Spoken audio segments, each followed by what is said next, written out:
अस्सलाम वालेकुम। आज की वीडियो में हम करेंगे रिव्यू एक्सरसाइज 1। ये जो mathematics book 1 D1 7th edition जो न्यू एडिशन है उसकी एक्सरसाइज है ये। और इसका जो पिछला पूरा चैप्टर 1 है वो भी पहले करवा चुकी हूँ, चैप्टर 2 भी, चैप्टर 3 भी, चैप्टर 4 भी, सारे चैप्टर्स इसके करवा चुकी हूँ। अब मैं इसकी रिव्यू एक्सरसाइजेस करवा रही हूँ, ठीक है जी। तो अगर अभी तक आपने मेरा चैनल सब्सक्राइब नहीं किया तो उसको सब्सक्राइब कर दीजिए और बेल आइकन को लाजमी प्रेस कर दीजिएगा ताकि आपको न्यू आने वाली वीडियोज़ के बारे में पता चल सके। और जो मेरा सेकंड चैनल है जिसके बीच में मेरी कुकिंग की, क्राफ्ट्स की और रिडल्स की वीडियोस का लिंक भी डिस्क्रिप्शन में, उसको भी सब्सक्राइब कर दीजिएगा। तो स्टार्ट करते हैं। हमारे पास क्वेश्चन है कि find the value of each of the following by using prime factorisation. Prime factorisation को यूज़ करके हमने इनको सॉल्व करना है। तो सोल्यूशन स्टार्ट करते हैं। यहाँ मैं लिख देती हूँ सोल्यूशन। क्वेश्चन हमारे पास है स्क्वायर रूट ऑफ 1 2 2 5, ठीक है जी। तो साइड पे इन्होंने बोला प्राइम फैक्टराइजेशन से करें, तो हम प्राइम फैक्टराइजेशन से कर लेते हैं। मैं यहाँ पे साइड पे एलसीएम ले लेती हूँ 1 2 2 5 का, देखते हैं क्या आता है। तो 1 2 2 5 है मेरे पास। तो यहाँ पे क्या होता है जी, 5 2 ज़ा 10, 2 कैरी हो गए, 22 हो गए। फिर यहाँ पे 5 4 ज़ा 20 हो गया और 5 5 ज़ा 25, ठीक है। मैंने इसे 5 से इस वजह से स्टार्ट किया क्योंकि इसके एंड में 5 है। जब भी एंड में 5 हो तो वो सिर्फ फिर 5 से ही होता है, या फिर इनका अगर सम कर लिया जाए तो ये अगर तो इनका सम जो है वो 3 के टेबल के मल्टीपल्स, जो मतलब कि 3 के टेबल में जो नंबर आते हैं उनके इक्वल आए तो 3 के टेबल से हो जाता है, वरना इसको 5 से करना पड़ता है। जैसे कि 5 + 2 7, 7 + 2 9, 9 + 1 10, ये 10 बन रहा है। तो 10 जो है वो तो 3 के टेबल में नहीं आता ना, इस वजह से मैं डायरेक्ट इसे 5 से कर दिया। अब फिर इसके एंड में 5 आ रहा है। 5 + 4 9, 9 + 2 क्या होता है 11, ये भी 3 के टेबल से नहीं होता, 5 के टेबल से ही होगा। तो यहाँ पे हो जाएगा जी 5 4 ज़ा 20 और ये 45 हो गया और 5 9 ज़ा 45। फिर 7 7 ज़ा 49 और 7 1 ज़ा 7, ठीक है जी। ये हो गया मेरे पास। अब क्या कर लेती हूँ मैं, यहाँ पे इसके फैक्टर्स जो हैं वो लिख लेती हूँ। तो ये मेरे पास क्या आ रहा है, 5 × 5 × 7 × 7, ठीक है। यानी कि 2 दफ़ा 5 और 2 दफ़ा 7 है, यानी कि 5 का स्क्वायर × 7 का स्क्वायर, ठीक है जी। ये हो गया मेरे पास। तो ये स्क्वायर और स्क्वायर रूट कैंसिल आउट, यहाँ पे भी स्क्वायर और स्क्वायर रूट कैंसिल आउट, यानी कि 5 × 7। तो 7 5 का क्या होता है हमारे पास 35, यानी कि स्क्वायर रूट ऑफ 1 2 2 5 हमारे पास किसके इक्वल है, 35 के इक्वल। तो ये आ गया मेरे पास इसका आंसर। यहाँ पे जो इसका क्वेश्चन नंबर 1 का ए पार्ट है वो सॉल्व हो गया। अब नेक्स्ट शीट ले लेती हूँ, उसको मैं इसका नेक्स्ट पार्ट कर लेती हूँ जो कि इसका है जी बी पार्ट। तो बी पार्ट को मैं यहाँ पे लिख लेती हूँ। बी पार्ट है जी हमारे पास कि क्यूब रूट ऑफ 1 3 8 2 4, ठीक है जी। क्यूब रूट फाइंड आउट करना है और किससे फाइंड आउट करना है, प्राइम फैक्टराइजेशन को यूज़ करके। तो इधर साइड पे मैं इसका एलसीएम ले लेती हूँ, देखती हूँ फिर क्या मेरे पास आता है ये, ठीक है। तो ये मेरे पास है जी 1 3 8 2 4, इसके एंड में 4 आ रहा है यानी कि इवन नंबर आ रहा है, यानी कि 2 के टेबल से हो जाएगा। तो यहाँ पे करते हैं जी हम के 2 6 ज़ा 12, ठीक है। 1 18 हो गया, 2 9 ज़ा 18, 2 1 ज़ा 2, 2 2 ज़ा 4, फिर एंड में 2 आ रहा है यानी कि 2 के टेबल से हो जाएगा। 2 3 ज़ा 6, 2 4 ज़ा 8, 2 5 ज़ा 10, 2 6 ज़ा 12, ठीक है। फिर 2 के टेबल से हो जाएगा 2 1 ज़ा 2, 2 7 ज़ा 14, 2 2 ज़ा 4, 2 8 ज़ा 16। फिर 2 के टेबल से हो जाएगा 2 8 ज़ा 16, 2 6 ज़ा 12, 2 4 ज़ा 8। फिर 2 के टेबल से ये हो जाएगा 2 4 ज़ा 8, 2 3 ज़ा 6, 2 2 ज़ा 4। फिर 2 के टेबल से हो जाएगा 2 2 ज़ा 4, 2 1 ज़ा 2, फिर यहाँ पे 1 कैरी 2 6 ज़ा 12। फिर आगे ये 2 के टेबल से हो जाएगा हमारे पास, तो मैं यहाँ पे लिख लेती हूँ 2 1 ज़ा 2। अब 1 जो है वो तो नहीं आता 2 के टेबल में, जैसे 0 लिखेंगे और यहाँ पे 1 कैरी 16 हो गया, तो 2 8 ज़ा 16। अब फिर ये 2 के टेबल से हो जाएगा 2 5 ज़ा 10 और 2 4 ज़ा 8। फिर 2 के टेबल से इसे कर लेते हैं, तो 2 2 ज़ा 4, 1 कैरी हो गया, 2 7 ज़ा 14। अब ये 3 के टेबल से हो जाएगा 3 9 ज़ा 27, 3 3 ज़ा 9 और 3 1 ज़ा 3, ठीक है जी। ये आगे इसके प्राइम फैक्टर्स आप देख लेते हैं, क्योंकि हमने क्यूब रूट फाइंड आउट करना है तो इनके 3 3 का पेयर्स होना चाहिए। तो देखते हैं क्या बनता है। ये एक पेयर हो गया, एक ये पेयर हो गया, एक ये हो गया और एक ये, ठीक है। तो ये हमने 3 3 का ना इनका बना दिया मैंने कि अगर हमारे पास पावर 3 होगी ना तभी तो क्यूब रूट ऊपर से हट सकेगा। तो इस वजह से जो है ना मैंने वो क्यूब में इसको लिखा है कि क्या इन सब के क्यूब बनते हैं। अगर तो क्यूब ना बनता होता तो फिर तो यानी कि क्यूब रूट नहीं था, ये इसका हम नहीं सॉल्व कर सकते थे इसे कंप्लीट।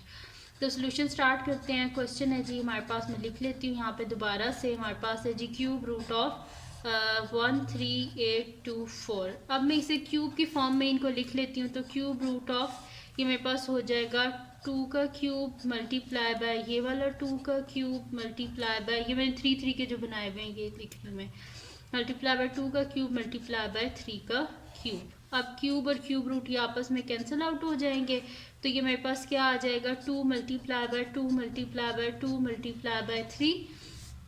तो 2 2 4 4 2 8 8 3 24, यानी कि क्यूब रूट ऑफ 13824 हमारे पास किसके इक्वल है 24 के। ठीक है जी, तो यहाँ पे आ गया मेरे पास इसका ये आंसर। ठीक है जी, तो यहाँ पे सॉल्व हो गया इसका बी पार्ट भी। अब करते हैं जी इसका नेक्स्ट क्वेश्चन, जो कि इसका सेकंड क्वेश्चन है हमारे पास।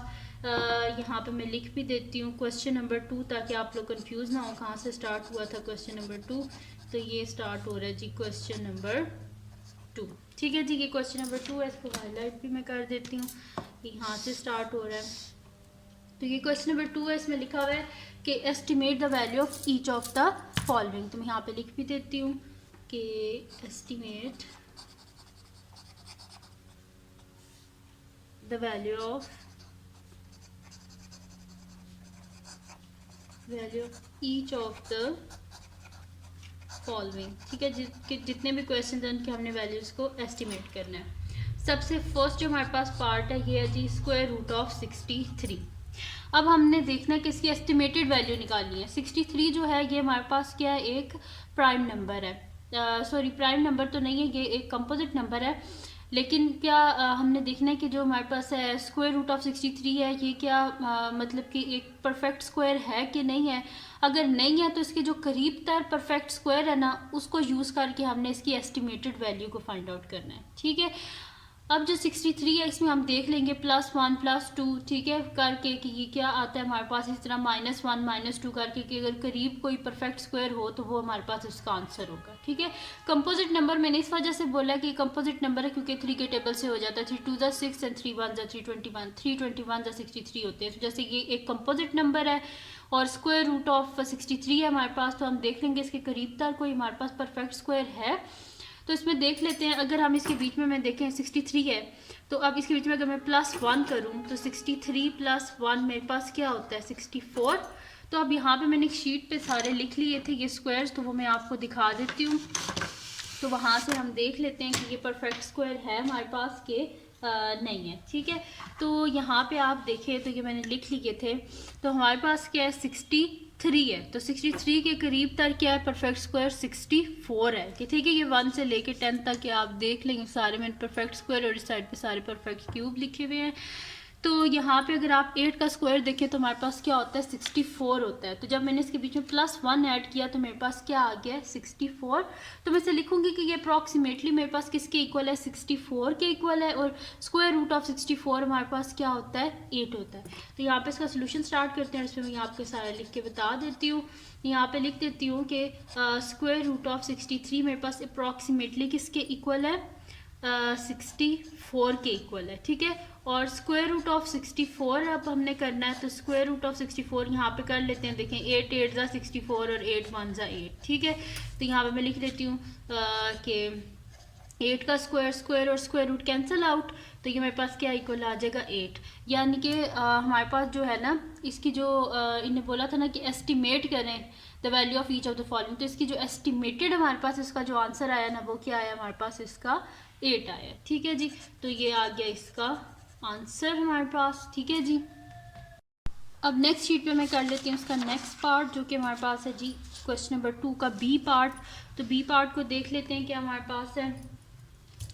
तो बी पार्ट है जी हमारे पास के क्यूब रूट ऑफ 3 4 5। ठीक है, अब इसमें करना क्या है कि आपने देख लेना इसके बीच में वैसे करेंगे +1 +2 -1 या -2 करके हम देख लेंगे कि कोई करीब तर हमारे पास क्यूब रूट है इसके।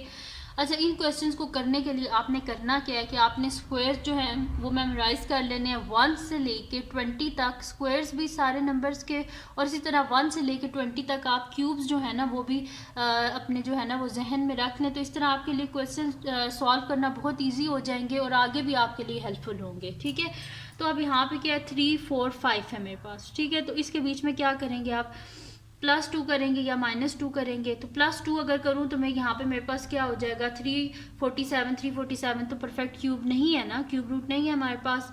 तो अगर मैं इसकी वजह से -2 करूँ तो मेरे पास क्या हो जाएगा 343, और 343 क्या 7 का क्यूब है, ठीक है। यानी कि मैं इधर कर रही हूँ 345 -2, तो ये मेरे पास क्या आ रहा है 343, और 343 क्या है मेरे पास 7 का क्यूब है ये, ठीक है।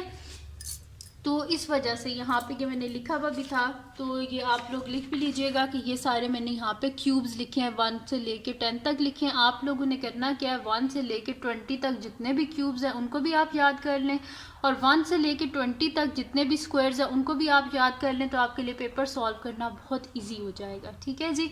तो ये आ गया मेरे पास। अब क्या करते हैं कि मैं यहाँ पे लिख लेती हूँ सोल्यूशन और इसको आगे स्टार्ट करते हैं। तो यहाँ पे इसको मैं लिख लेती हूँ कि मेरे पास क्वेश्चन है क्यूब रूट ऑफ 345, और ये अप्रॉक्सीमेटली किसके इक्वल है मेरे पास 343 के। तो मैं यहाँ पे लिख देती हूँ क्यूब रूट ऑफ 343। तो क्यूब रूट ऑफ 343 मैंने अभी आपको बताया कि 343 क्या है मेरे पास 7 का क्यूब है। तो इस वजह से मैं यहाँ पे क्या लिख दूँगी कि क्यूब रूट ऑफ 343 है, तो which is equals to cube root of 7 का क्यूब। क्यूब और क्यूब रूट कैंसिल आउट, यानी कि आंसर क्या आ गया इसका 7। तो इसका एस्टिमेटेड आंसर हमारे पास क्या है वो है 7 है, ठीक है। बी पार्ट भी सॉल्व हो गया इसका। आप करते हैं जी क्वेश्चन नंबर 3 स्टार्ट करते हैं। यहाँ पे मैं लिख देती हूँ क्वेश्चन नंबर 3, ठीक है जी। तो क्वेश्चन नंबर 3 है, यहाँ पे मैं लिख लेती हूँ इसको थोड़ा सा हाईलाइट भी कर लेते हैं। तो इसमें लिखा है कि यहाँ पे हमने बताना है कि determine whether each of the following is a prime और कंपोजिट नंबर, ठीक है। यहाँ पे मैं लिख देती हूँ सिंपल सा लिख देती हूँ कि प्राइम, और हमने बताना है कि प्राइम है या फिर कंपोजिट नंबर है, प्राइम और कंपोजिट नंबर, ये जो गिवन है इनको हमने बताना है, ठीक है। तो इसका जो ए पार्ट है वो मेरे पास है कि 753। अब हमने बताना कि ये क्या मेरे पास एक प्राइम नंबर है या फिर ये एक कंपोजिट नंबर है, ठीक है। ये चीज़ मैंने यहाँ पे इस क्वेश्चन में बतानी है। तो अब हम देख लेते हैं कि ये मैंने एक तो आपको वो डिविजिबिलिटी रूल्स जो है उसकी मैंने एक वीडियो पहले से बनाई थी जब मैं चैप्टर सॉल्व कर रही थी, तो उसका लिंक मैं डिस्क्रिप्शन में दे दूँगी, आप वो देख लीजिएगा। वो आपके लिए काफ़ी हेल्पफुल होगी कि कौन से नंबर हैं वो 2 से डिविजिबल होते हैं, कौन से 3 से, कौन से 4 से, वो मैंने सारा उसमें बताया था। तो उसका लिंक मैं डिस्क्रिप्शन में दे दूँगी, आप वो भी देख लीजिएगा। तो अभी इसको स्टार्ट करते हैं कि मेरे पास 753 है। 753 इसको अच्छा सॉल्व करने का इजी सा तरीका है। अगर तो आपको स्क्वायर रूट लेना आता है ना तो आपने स्क्वायर रूट ले लेना है। स्क्वायर रूट में आपके पास इसका जोन सा भी आंसर आएगा ना तो आपने देख लेना कि कोई भी, क्योंकि इधर ये कह रहे हैं ना कि प्राइम और कंपोजिट नंबर है, तो हम देख लेंगे कि इससे छोटे जितने भी प्राइम नंबर है उनमें से किसी के टेबल में ये आता है कि नहीं आता। तो वो मैं यहाँ पे साइड पे इसका स्क्वायर रूट ले लेती हूँ। तो ये मेरे पास है जी 753 है, ठीक है। तो अब यहाँ पे क्या कर लेते हैं कि इसका स्क्वायर रूट ले लेते हैं। ये भी मैं आपको तरीका बता देती हूँ, या सिंपल तरीके से भी कर लेंगे, ठीक है, कोई मसला नहीं है। तो अब ये देखिए पेयर में लिख लेते हैं ना इसको। तो अब यहाँ पे 7 है, तो 7 से करीब तक कौन सा परफेक्ट स्क्वायर होता है हमारे पास 2 2 ज़ा 4 होता है, 3 3 ज़ा 9 तो बड़ा हो जाएगा। तो 2 2 ज़ा 4, तो 7 में से 4 को माइनस करें, पीछे 3 बचे और ये 53 नीचे आ जाएंगे। +2 करें तो ये हो जाएगा 4। अब 4 जो है इसको हम किसके साथ मल्टीप्लाई करेंगे तो ये आएगा, तो 7 4 ज़ा 28, ठीक है। इसको 7 से करेंगे तभी ये सही रहेगा। 7 7 ज़ा 49, 7 4 ज़ा 28, 29 30 31 32, 329, ठीक है। तो ये मैंने 7 से किया तो 329, ये हो गया मेरे पास। 13 में से 9 गए तो पीछे कितने बचेंगे, यहाँ पे मेरे पास 4, और यहाँ पे 4 में से 2 गए तो 24 आ गया मेरे पास। पॉइंट लगाऊंगी तो 2 ज़ीरोज़ आएंगे, ठीक है, नीचे। तो अब इसके बीच में क्या करते हैं, प्लस कर लेते हैं 7, तो 7 + 7 14, 1 कैरी 54। अब 54 को अगर मैं, क्योंकि 24 है ना, तो 5 4 ज़ा 20 होते हैं, तो 4 से ही करेंगे इसे। तो 4 4 ज़ा 16, 1 कैरी, 4 4 ज़ा 16, 1 17, 1 कैरी, 5 4 ज़ा 21 21, 2 1 7 6। तो ये मेरे पास हो जाएगा 10, और ये 9 और ये 3। तो 10 में से 6 गए 4, 9 में से 7 गए 2, 3 में से 1 गए तो 224 और यहाँ पे मैंने लिखना है 4।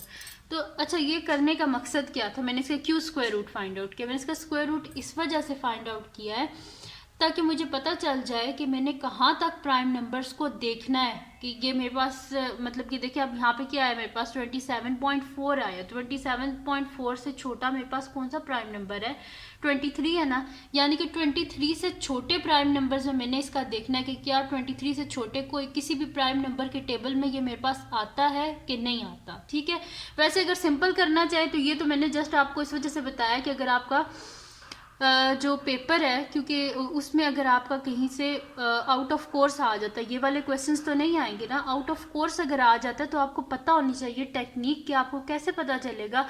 ये ना हो आप जो है वो देखते रहेंगे क्या ये 54 से होता है, मतलब कि और मतलब कि आप नंबर 51 से देखते रहें कि ये होता है कि नहीं होता, या बड़े नंबर्स में से किसी से भी आप देखते रहें कि ये होता है कि नहीं होता। तो मैंने इस वजह से यहाँ पे करके ये बता दिया कि आपने जब भी करना है तो ऐसे स्क्वायर रूट फाइंड आउट कर लें। अब आंसर क्या है 27.4, 27 से छोटा देख लें कौन सा प्राइम नंबर है, 27 से पीछे अगर प्राइम नंबर देखें तो हमारे पास 23 आता है। अब 23 से छोटे जो प्राइम नंबर्स हैं अब उसी में आपके पास इसका आंसर है, आपको ज़्यादा आगे जाने की ज़रूरत नहीं है। मैंने जस्ट ये करने का मकसद ये था कि ये ना हो आप कोई भी बड़े जो प्राइम नंबर्स हैं उनको आप देखते रहें कि उससे ये होता है जैसे कि 53 इस तरह वगैरह, तो उनमें आप देखते रहें ढूंढते रहें इनका आंसर, तो इस वजह से मैंने ये किया। तो सोल्यूशन स्टार्ट करते हैं। तो अब यहाँ पे हमने देखना है कि मेरे पास 753 है ये, तो अच्छा अब ये प्राइम नंबर है कि कंपोजिट नंबर है ये हमने बताना है। तो यहाँ पे जब मैंने इसका स्क्वायर रूट फाइंड आउट किया तो स्क्वायर रूट ऑफ 753 मेरे पास क्या आया 27.4 आया। मैंने इसे राउंड ऑफ मतलब कि सिंपल मैंने इसे 1 डेसिमल प्लेस तक की फाइंड आउट किया, इससे आगे मैंने नहीं किया इसे। ठीक है, तो इसके करीब तक हमारे पास लार्जेस्ट प्राइम नंबर कौन सा आता है, ठीक है, वो हमारे पास 23 है। ठीक है, मैं यहाँ पे लिख देती हूँ सो लार्जेस्ट प्राइम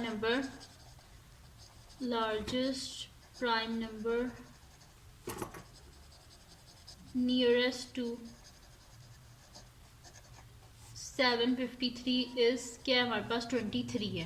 तो 23 से अब हमने छोटे को देखने हैं नंबर। तो सबसे पहला प्राइम नंबर हमारे पास कौन सा होता है, 2 होता है। तो देखते हैं क्या ये 2 के टेबल में आता है। तो मैं आपको सिंपल सी बात बता देती हूँ कि 2 के टेबल में ये नहीं आता। वजह क्या है, क्योंकि ये एंड हो रहा है हमारे पास ऑड नंबर पे। 2 के टेबल से सिर्फ वो वाले डिजिट्स होते हैं जिनका एंड पे इवन नंबर हो, इसके एंड पे ऑड नंबर है, इस वजह से 2 के टेबल से तो ये बिल्कुल भी नहीं होगा। ठीक है, तो 2 के टेबल से तो करने का ऐसे कोई फ़ायदा ही नहीं। अब करते हैं इसको नेक्स्ट किसी टेबल से, यानी कि 3 के टेबल से, क्योंकि 2 के बाद जो नेक्स्ट हमारे पास प्राइम नंबर आता है वो 3 आता है। तो क्या ये 3 के टेबल से होता है कि नहीं होता। तो 3 के टेबल से करने की आसान सी एक टेक्निक ये होती है कि आपने करना क्या है, जितने भी डिजिट्स गिवन है इनका आपने सम कर लेना है। अगर तो ये 3 के टेबल में आता है तो यानी कि डिविजिबल है ये 3 से, अगर नहीं आता तो नहीं है। तो इसका सम करके देख लेते हैं हम। तो मैं यहाँ पे लिख देती हूँ कि the sum of digits of 753 is 7 + 5 + 3 which is equals to 10, 10 + 5 15। तो 15 आता है ना 3 के टेबल में। तो यहाँ पे मैं लिख देती हूँ विच इज डिविजिबल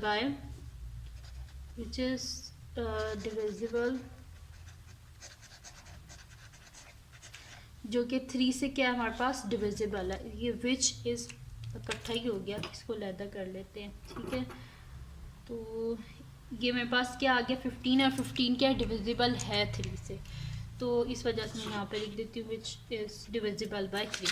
ठीक है, 3 से ये डिविजिबल है। ये इसका मतलब क्या है हमारे पास कि ये हमारे पास एक कंपोजिट नंबर है। तो मैं यहाँ पे लिख देती हूँ कि सो 753 इज़ अ कंपोजिट नंबर। ठीक है, ये एक हमारे पास कंपोजिट नंबर है, क्योंकि एक तो ये 1 से हो रहा है, एक 753 से हो रहा है, और एक ये 3 से भी डिविजिबल है। ठीक है, अब क्या कर लेते हैं इसका नेक्स्ट पार्ट, जो कि हमारे पास इसका बी पार्ट है। अच्छा, बी पार्ट मैं आपको इजीली बस करवा देती हूँ। ठीक है, तो यहाँ पे इसकी नेक्स्ट शीट ले लेते हैं। अच्छा, अब देखें ये यहाँ पे मेरे पास क्या है 753 है ना। अब 753 है, और नेक्स्ट इसका देख लेते हैं क्या है हमारे पास 757 है, बी पार्ट है इसका 757, ठीक है। अच्छा 757 है अब हमारे पास, तो अब देख लेंगे कि क्या ये जो है वो 2 के टेबल से होगा, फिर देखेंगे क्या ये 3 के टेबल से होगा, इस तरह हमने करना है, ठीक है। तो अगर मैं 757 का भी अब मैं सिंपल, पिछले में तो मैंने आपको बहुत डिटेल बताई थी, अब इसमें सिंपल मैं कर दूंगी। यहाँ पे इसका स्क्वायर रूट फाइंड आउट करते हैं 757 का। तो यहाँ पे मेरे पास आ जाएगा 2 2 ज़ा 4, 7 में से 4 गए तो पीछे 357 प्लस 2 यहाँ पे कर दे, जिससे मल्टीप्लाई करते हैं उसको ऐड भी करते हैं ना, 2 + 2 4, 4 को भी 7 से ही करेंगे तो 47 को 7 से करूँगी मैं, तो मेरे पास आ जाएगा 329।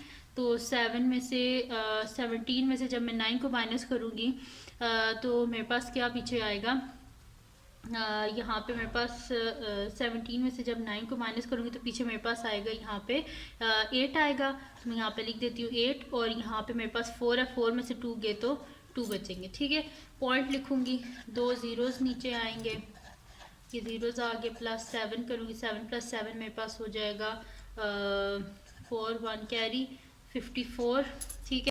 इसको मैं 5 से अगर करूँ तो मेरे पास क्या आ जाएगा, 5 5 25, 5 यहाँ पे मेरे पास हो जाएगा 2 कैरी, फिर 5 4 ज़ा 20, और इस तरह ये मेरे पास आ जाएगा 2725, ठीक है। अब इसको मैं माइनस करके देख लेती हूँ, तो ये मेरे पास आ जाएगा 10 में से 5 गए तो 5, 9 में से 2 गए तो 7, और यहाँ पे ये मेरे पास हो जाएगा 7 में से 7 गए तो पीछे कुछ भी नहीं बचता।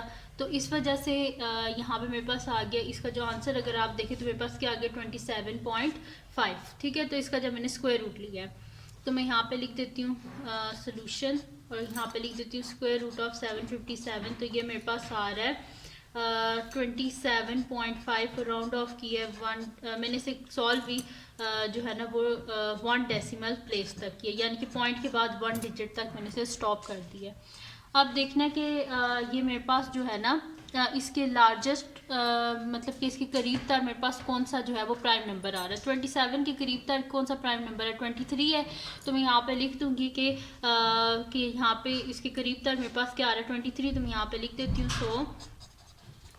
So the largest prime number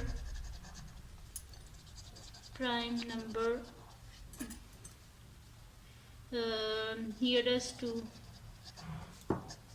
27.5 is कौन सा हमारे पास 23 है, ठीक है। क्योंकि 23 है, 23 के बाद जो आगे प्राइम नंबर है वो इससे फिर बड़ा हो जाएगा, तो इस वजह से जो है हमारे पास 23 इसके करीब तक जो है वो प्राइम नंबर है।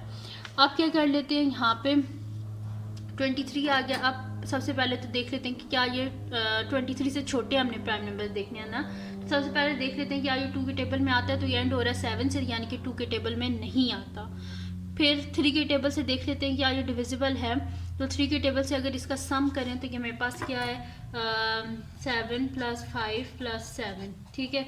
तो ये मेरे पास हो जाएगा 7 + 7 14, 14 में 5 को करें तो मेरे पास होता है 19, तो 19 जो है ये डिविजिबल नहीं है 3 से, ठीक है। Which is not divisible by 3, which is not divisible by 3, ठीक है। उसके बाद अगर आप देखें 3 के टेबल से नहीं हुआ, 4 के टेबल से भी नहीं होगा, क्योंकि अगर ये 2 के टेबल से नहीं हुआ डिविजिबल, इसका मतलब 4 के टेबल से भी नहीं होगा। 5 के टेबल से भी ये डिविजिबल नहीं होगा, वो इस वजह से क्योंकि इसके एंड में 7 है, अगर तो इसके एंड में 5 होता तो ये होता 5 के टेबल से डिविजिबल। 6 के टेबल से भी ये डिविजिबल नहीं होगा, क्योंकि ना ये 2 के टेबल से हुआ है ना ये 3 के टेबल से हुआ है। 7 के टेबल से भी ये डिविजिबल नहीं है, 8 के टेबल से भी डिविजिबल नहीं है, क्योंकि ना ये तो 4 के टेबल से हुआ है ना 2 के टेबल से हुआ है। 9 के टेबल से भी डिविजिबल नहीं है, क्योंकि ये 3 के टेबल से नहीं हुआ, 10 के टेबल से भी नहीं है।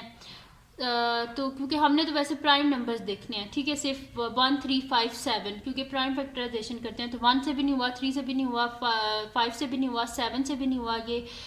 उसके बाद क्या होता है हमारे पास 11 होता है, 11 के टेबल से भी नहीं होगा, 13 से भी ये नहीं होगा, यानी कि ये क्या है हमारे पास। फिर जब ये किसी से भी नहीं हो रहा, आपने कहाँ तक देखना है 2 से लेके 23 तक देखना है, क्योंकि इसके करीब तक प्राइम नंबर क्या आ रहा है 23 आ रहा है, ठीक है।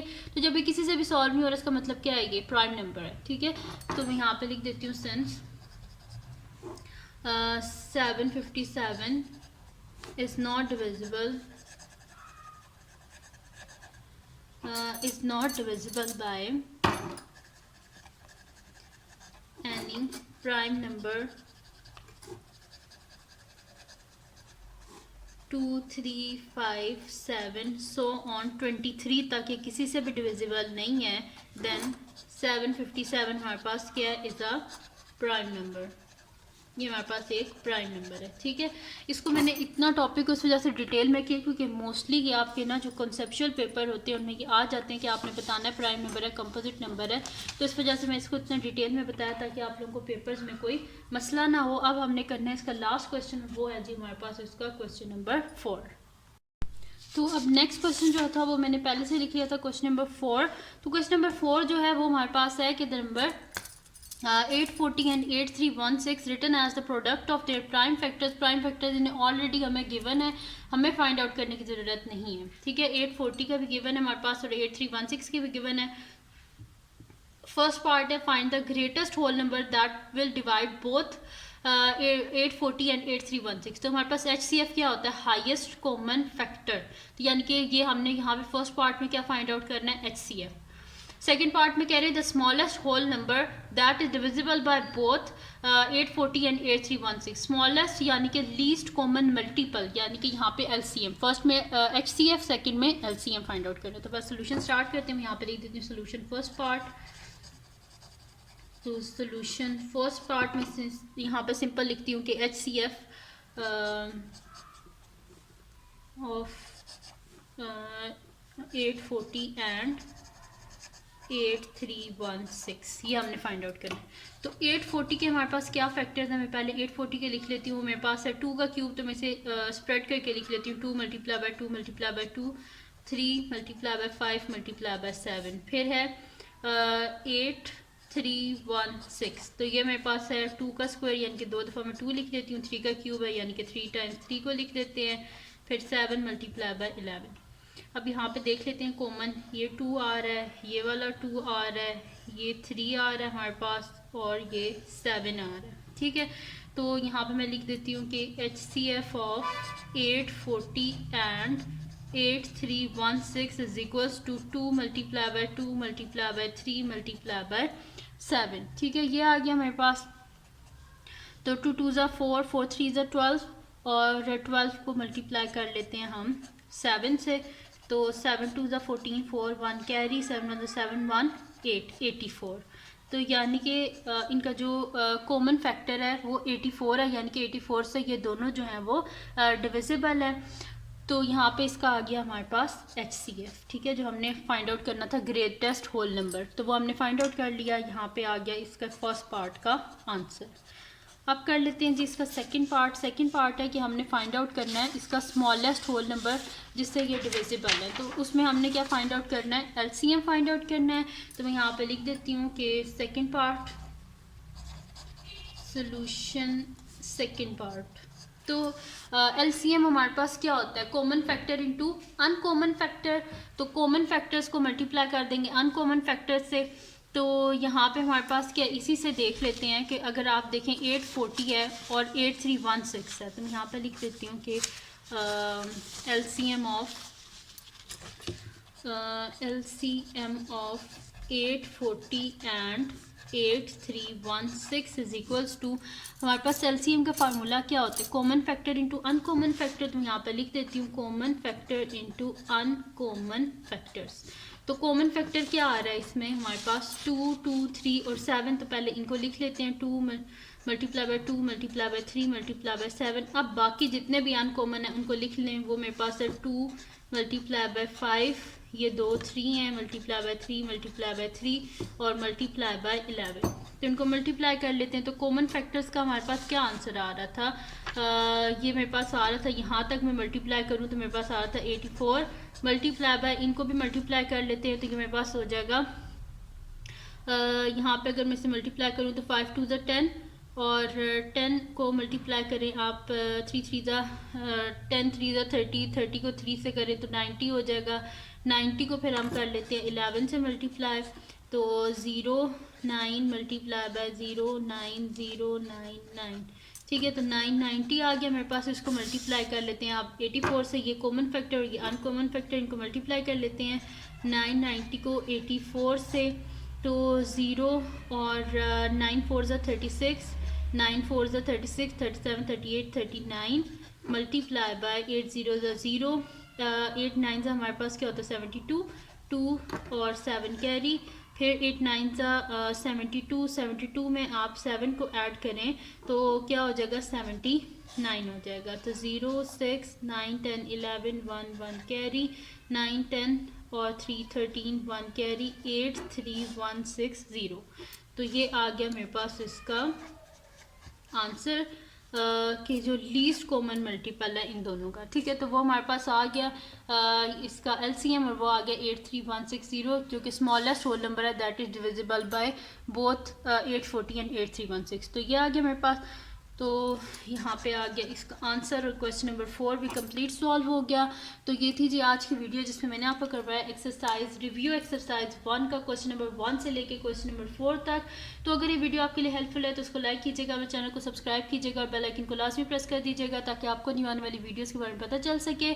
और जो मेरा सेकंड चैनल है जिसमें मेरी कुकिंग की, क्राफ्ट्स की और रिडल्स की वीडियोज़ का लिंक भी डिस्क्रिप्शन में, उसको भी सब्सक्राइब कर दीजिएगा और अपनी दुआ में लाजमी याद रखिएगा। अल्लाह हाफिज़।